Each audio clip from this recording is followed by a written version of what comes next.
would just like to introduce, first of all, the Chancellor of the Exchequer and first among equals on our list as top Londoners, George Osborne. Sarah, thank you very much. I can't tell you how brilliant it is to be here in this Crossrail station. And I think for many of the people in this room who do so much to make London the most creative and enterprising capital city on earth, to see, I suspect many of you for the first time, what is taking shape beneath the streets of our capital, I hope gives you huge confidence in the future of this city. And I'll tell you, when I became the Chancellor 5 years ago, I got a piece of advice from the Treasury, which was to immediately cancel 2 projects. The first was to cancel the Crick Institute at Paddington. These were projects that hadn't started at all yet, and you held your party there last year. And the second thing was to cancel Crossrail. It had been given the go-ahead by the previous government, but nothing had been built and no money had actually been committed.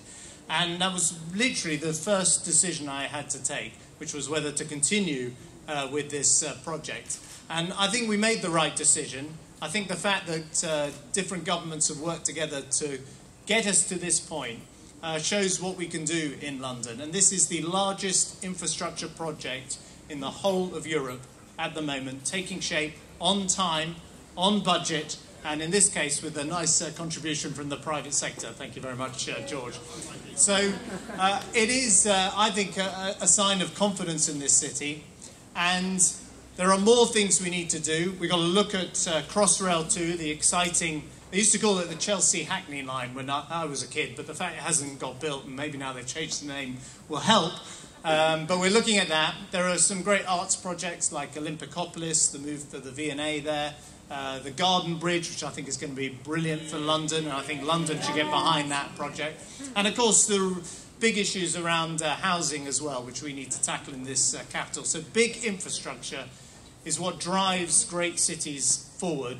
We're standing in a great example of that. We've achieved so much over recent years, and I pay tribute to all the work that Boris, my colleague, has done as mayor to make that happen and to set up these projects for the next decade. I'm also particularly honoured to share the top slot with the captain of the England rugby team, and I'm only glad I don't have to wrestle him for the actual trophy. But we wish Chris and his boys well, and Boris would say, we don't want the ball to come loose at the back of the scrum. Thank you very much. Thank you very much.